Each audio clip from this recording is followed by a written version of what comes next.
Знакомьтесь, друзья, это Роберт Мак, восходящая звезда мирового футбола словацкого происхождения. Судя по слухам, уже в ближайшие дни этот талантливый молодой вингер станет игроком «Зенита». По крайней мере, пресса гудит о том, что президент греческого ПАОК Любаш Михел подтвердил факт переговоров по его переходу.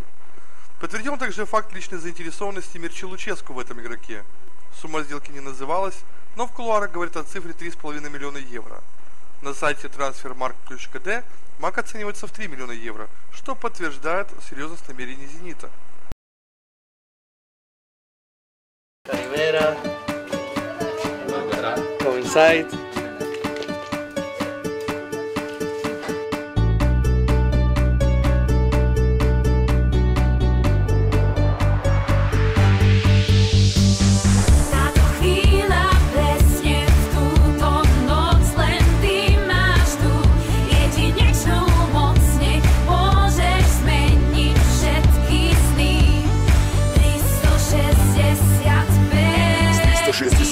Dní sa mi uší každý, aký by bol posledný. Treba konať rýchlo, lebo čas sa kráti. Ja už nechcem ani sekundu stratiť. Chystám sa zlepšovať si náladu, preto zároveň z plných plus jabadabadu. Ako Flintstone, je hore mi príschod. Či si na to prišiel, tak sa té pristol. Netreba ma otravovať hlupými činmi. Nechcem zápasiť už s veternými mlynmi. Nestojí to za to ani jedna minúta. Poďme radšej ďalej, poďme zmiznúť tam kam sa iba užíva na život. Mám plán ako užívať si ho, nemusíš mať na to. Počnej kontrolom, tak sám z postele. Rýchlo pronto, miluj tých, ktorí miluje teba. Podpor tých, ktorí tu podpory treba. Je tu krátko, tak nech všetky dni vyzerajú ako veľké narodeniny.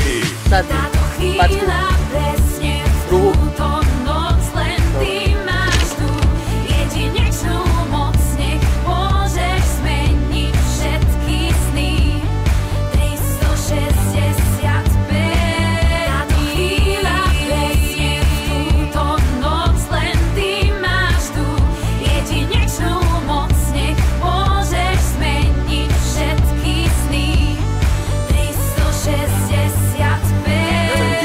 Každý z tých 6-5 dní, práve tak, jak keby bol ten posledný. Nebudem sa strachovať o budúcnosť, ja žijem tu a teraz a neriešim minulosť. Každé ráno ďakujem Bohu za nový deň, každý večer ďakujem za každý pekný deň, lebo viem, že aj keď prší slnko zas vyjde a po každej zime zas raz jar príde. Všade okolo teba je predsa toľko krásy, ale len na tebe, čo z toho máš rád ty. Stačí prežívať naplno to, čo ponúka, život a jeho neobmedzená ponuka. 365 dní je len jeden rok, za ten čas vieš ale spraviť nie jeden krok, spraviť niečo pre seba aj pre druhých, tešiť sa do života, iných nesúdiť. Našiel som svoje šťastie, mám prácu, ženu, kamarátov, rodinu, som tu pre ňu. Žijem už len preto, čo tu má fakt cenu, každú jednu minútu vychutnávam si.